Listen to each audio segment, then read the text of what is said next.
మన ప్రభువును రక్షకుడునైన యేసుక్రీస్తు వారి నామములో శుభములు కలుగును గాక. నేటి వాక్య ధ్యానము మత్తయి సువార్త 7వ అధ్యాయము 7 నుంచి 11 వచనాలకున్న వాక్య భాగం. అడుగుడి మీకు ఇయ్యబడును, వెదకుడి మీకు దొరుకును, తట్టుడి మీకు తీయబడును. అడుగు ప్రతివాడును పొందును, వెదకువానికి దొరుకును, తట్టువానికి తీయబడును. మీలో ఏ మనుష్యుడైనను తన కుమారుడు తన్ను రొట్టెను అడిగిన ఎడల వానికి రాతినిచ్చునా? చేపను అడిగిన ఎడల పామునిచ్చునా?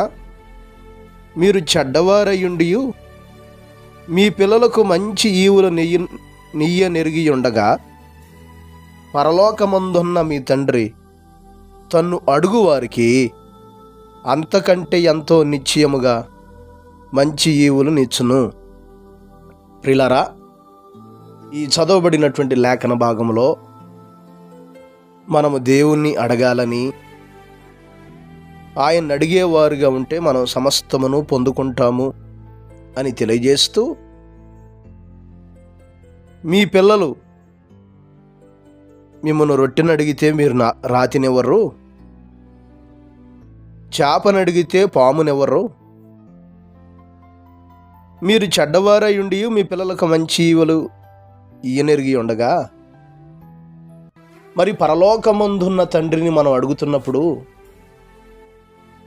అంతకంటే శ్రేష్టమైన మరీ నిశ్చయముగా మంచి ఈవులు ఇస్తాడు కదా అని తెలియచేస్తున్నాడు. ప్రియులారా, ఈరోజు చాలామంది మన జీవితాల్లో దేవునిని అడగలేకపోతున్నాం, దేవుణ్ణి అడగక పొందుకోలేకపోతున్నాం. ఆయన అడిగే ప్రతి వానికి ఆయన దయచేసేటటువంటి వాడై ఉన్నాడు. కొన్నిసార్లు మనం అడిగేవి ఆలస్యం చేయబడవచ్చు. ఆలస్యం వెనకాల అద్భుతాలను, గొప్ప కార్యాలను ఆయన దాచిపెట్టి ఉంచుతాడు. 1 యోహాను పత్రిక 5వ అధ్యాయము 14వ వచనం చదివితే, ఆయనను బట్టి మనకు కలిగిన ధైర్యం ఏదనగా, ఆయన చిత్తానుసారముగా మనమేది అడిగినను ఆయన మన మనవి ఆలకించుననున్నదియే. అద్భుతమైన మాటను వివరిస్తున్నాడు. ఆయన చిత్తానుసారంగా మనం ఏది అడిగినను ఆయన మనకు దయచేస్తాడు.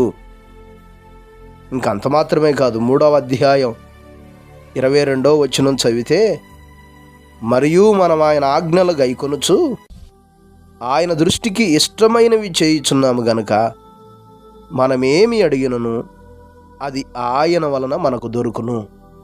ప్రియులారా, దేవుణ్ణి అడుగుతున్నటువంటి మనము ఆయన చిత్తానుసారంగా అడగాలి. ఆయనకి ఇష్టమైనవి చేస్తూ, ఆయనకి ఇష్టమైనవి జరిగిస్తూ, ఆయన ప్రియమైనటువంటి బిడ్డలుగా ఆయనను పోలి నడుచుకునేటటువంటి వారుగా మనం ఉంటే, మనం ఏది అడిగినను మనం పొందుకుంటాం. లోకపరంగా మనం చెడ్డవారమై ఉండి మన పిల్లలకి శ్రేష్టమైన వాటిని ఇవ్వాలి అనుకుంటున్నప్పుడు, పరలోకమందున్న దేవుడు మరి మనకెందుకు ఇవ్వడో? మనం అడుగు వాటన్నిటికంటే, ఊహించు వాటన్నిటికంటే అత్యధికమైనటువంటి కార్యాలు, మేలులు మన కొరకు ఇవ్వగలిగిన వాడు, చేయగలిగిన వాడు, సిద్ధపరచగలిగిన వాడు, మనం ఎరిగి ఆరాధిస్తున్న దేవుడు అంత గొప్పవాడు.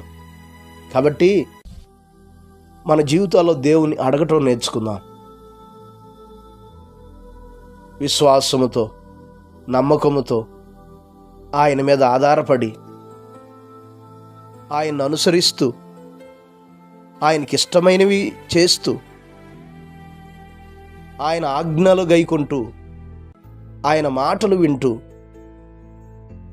ఆయన ప్రియులైన పిల్లల వలె జీవిస్తూ, ఆయన అడిగి సమస్తమైన ఈవులు పొందుకుందాం.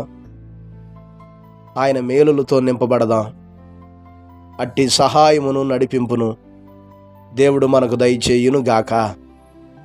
పరిశుద్ధుడైన మా దేవా, గొప్ప కాపరి, అపారమైన మీ ప్రేమను బట్టి మీకు స్తోత్రాలు, వందనాలు నాయనా. ఈ ఉదయకాల సమయంలో మీరు మాతో మాట్లాడుతూ వచ్చారు తండ్రి. అడుగుడి మీకు ఇవ్వబడనని చెప్పారు నాయనా. మిమ్మల్ని అడగలేక మేము పొందుకోలేకపోతున్నాం. ఈ మాటలు వీక్షిస్తున్న ప్రతి నీ బిడ్డను జ్ఞాపకం చేసుకోండి. హృదయపూర్వకముగా విశ్వాసముతో అడుగుతూ ప్రతిదీ పొందుకొనగలిగిన భాగ్యమును దయచేయమని ప్రార్థిస్తున్నాను తండ్రి. అయా, ప్రతి ఒక్కరి క్షేమం కొరకు ప్రార్థిస్తున్నా. బలపరచండి, చేయూతనివ్వండి, సహాయం చేయండి. పడిన వారిని మీరు లేవనెత్తండి. ప్రతి కుటుంబానికి సమాధానాన్ని ఇవ్వండి. ప్రతి వ్యక్తికి నెమ్మదిని దయచేయండి. వారి మార్గాల మీద మీ వెలుగును ప్రకాశింపచేస్తూ కావలసిన నడిపింపును దయచేయమని యేసు నామమున అడిగి వేడుకొనుచున్నాము తండ్రి. ఆమేన్. ప్రభు కృప మీకు తోడై ఉండును గాక.